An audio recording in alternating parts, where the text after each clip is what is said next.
বিসমিল্লাহির রহমানির রহিম। প্রিয় ছাত্রছাত্রীরা, তোমরা কেমন আছো? আশা করি আল্লাহ তোমাদেরকে ভালোই রেখেছেন।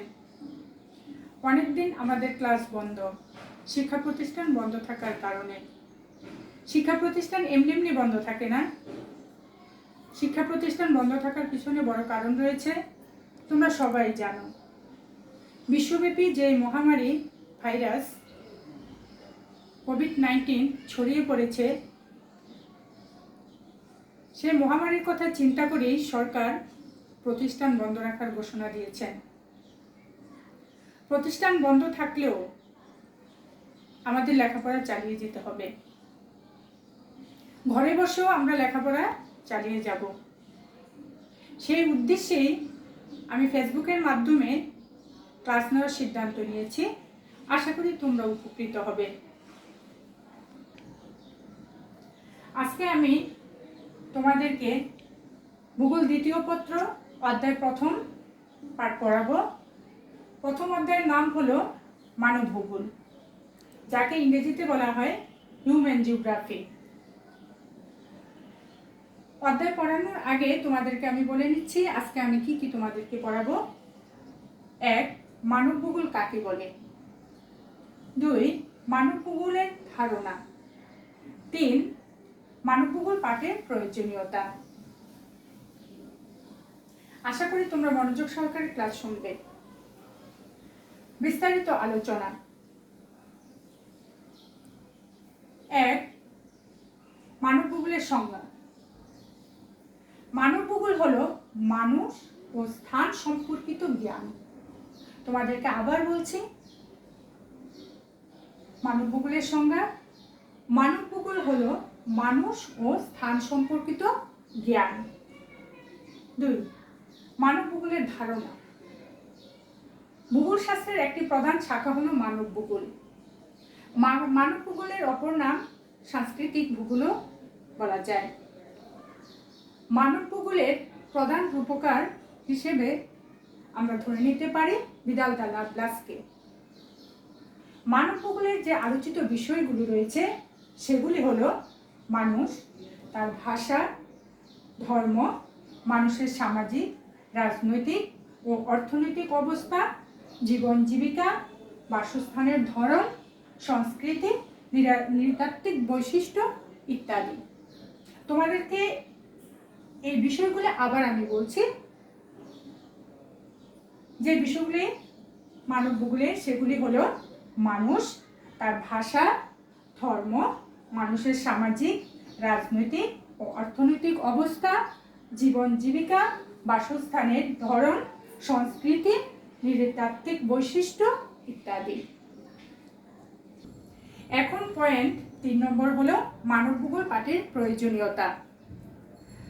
মানুষ প্রতিনিয়ত পৃথিবীর সম্পদ ও ভূমিরূপের পরিবর্তন ঘটাচ্ছে। এই পরিবর্তন সম্পর্কে জানতে হলে অবশ্যই আমাদের মানব ভূগোল পাঠ করতে হবে। আর বর্তমানে এই মানব ভূগোল পাঠের প্রয়োজনীয়তা বিশেষভাবে দেখা দিয়েছে। এখন আমি তোমাদেরকে বিস্তারিতভাবে মানব ভূগোল পাঠের প্রয়োজনীয়তা আলোচনা করব। 1. মানব সমাজের স্থানিক বৈশিষ্ট্য সম্পর্কে জ্ঞান লাভ। মানব ভূগোল মানব সমাজের স্থানিক বৈশিষ্ট্য সম্পর্কে জ্ঞান লাভ করতে হলে অবশ্যই আমাদেরকে মানব ভূগোল পাঠ করতে হবে। মানব ভূগোল পাঠের মাধ্যমে আমরা একটা স্থানের স্থানিক বৈশিষ্ট্য সম্পর্কে বিস্তারিত জানতে পারব। 2. বাস্তব সম্বন্ধীয় জ্ঞান লাভ। বাস্তব সম্বন্ধীয় যে কোনো জিনিস সম্পর্কে যখন আমরা জ্ঞান লাভ করতে চাইব তখন অবশ্যই আমাদেরকে মানব ভূগোলের উপরে নির্ভরশীল হতে হবে। মানব ভূগোল পাঠের প্রয়োজনীয়তা আমাদের অবশ্যই দরকার। মানব ভূগোল পাঠ না করলে আমরা বাস্তব সম্বন্ধীয় জ্ঞান লাভ করতে কিছুতেই পারবো না। 3.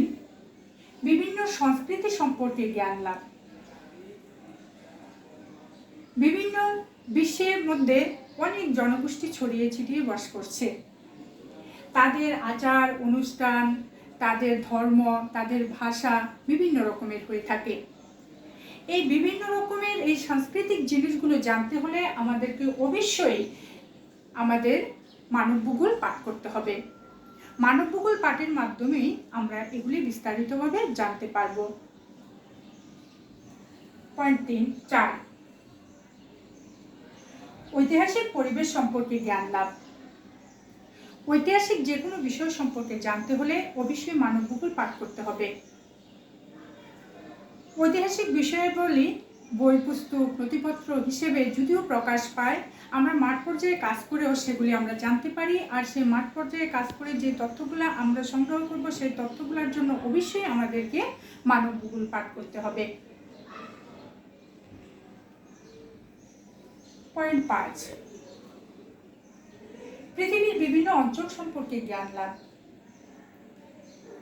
আমরা যদি পৃথিবীর বিভিন্ন অঞ্চল সম্পর্কে জ্ঞান লাভ করতে চাই, অবশ্যই আমাদেরকে মানব ভূগোল পাঠ করতে হবে। আঞ্চলিক বিষয়গুলি যেমন ইউরোপ, এশিয়া, আমেরিকা, এই সমস্ত অঞ্চলে অনেক জনগোষ্ঠী বাস করে। তাদের বাসস্থান, ধর্ম, কর্ম, সংস্কৃতি বিভিন্ন রকমের হয়ে থাকে।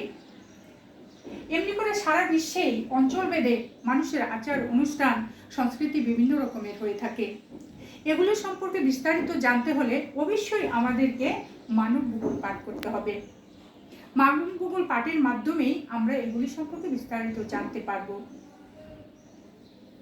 এছাড়াও পরিবেশের সাথে মানুষের যে সম্পর্ক, সেই সম্পর্ক সম্পর্কে জানতে গেলেও আমাদেরকে কি করতে হবে? মানব ভূগোল পাঠ করতে হবে। আরও আছে মানুষের জীবনযাত্রা, অর্থনীতি, মানুষের দৃষ্টিভঙ্গি, অভিগমনের প্রকৃতি, জনসংখ্যার জনমিতিক উপাদান সম্পর্কে বিস্তারিত জানতে হলেও মানব ভূগোলের পাঠের প্রয়োজনীয়তা অপরিসীম। আমরা যদি একটা দেশের অর্থনীতি জানতে চাই, তাহলে আমাদেরকে মানব ভূগোল পাঠ ছাড়া এগুলো আমাদের বিস্তারিতভাবে জানা কোনোভাবেও সেটা সম্ভব নয়। অবশ্যই আমাদেরকে সেক্ষেত্রে মানব ভূগোল পাঠ করতে হবে। এখানে আছে যে মানুষের জীবনযাত্রা। সব স্থানের, সব অঞ্চলের মানুষের জীবনযাত্রা একরকম হয় না। এক এক জায়গার মানুষের জীবনযাত্রা প্রণালী এক এক রকমের, কর্মকাজ এক এক রকমের। এ সম্পর্কে বিস্তারিত জানতে হলেও আমাদেরকে কি করতে হবে? মানব ভূগোল পাঠ করতে হবে। এখন এখানে আরো আছে যেমন অভিগমনের প্রকৃতি। অভিগমনটা হলো এক স্থান থেকে অন্য স্থানে যাওয়া, সেটাকে আমরা অভিগমন বলে থাকি। সেটা ইচ্ছাকৃত হতে পারে, আবার অনিচ্ছাকৃত হতে পারে। অভিগমন দুই ধরনের আছে, একটা হলো আন্তর্জাতিক অভিগমন, আর একটা হলো অভ্যন্তরীণ অভিগমন। এখানে এই দিকগুলো সম্পর্কে কেন অভিগমন হয়, কি কারণে এক স্থান থেকে মানুষ অন্য স্থানে যায়, এই বিষয়টি সম্পর্কে বিস্তারিত জানতে হলেও আমাদেরকে মানব ভূগোল পাঠ করতে হবে। এখানে আমরা যে বিস্তারিতভাবে যে জিনিসগুলো আলোচনা করলাম, আমি আশা করি তোমরা এগুলো বুঝতে পেরেছ। তোমরা বাসায় আরও পড়লে দেখবে আরও সহজ হয়ে যাবে জিনিসটা। এগুলি এই মানব ভূগোলে যে পাঠের প্রয়োজনীয়তা, এটা একটা ইম্পর্টেন্ট প্রশ্ন। তোমরা এগুলো বাসায় পড়বে, বাসায় পড়লে দেখবে আরও সহজ লাগবে। যে কোনো কঠিন জিনিসও বারবার পড়লে সহজ হয়ে যায়।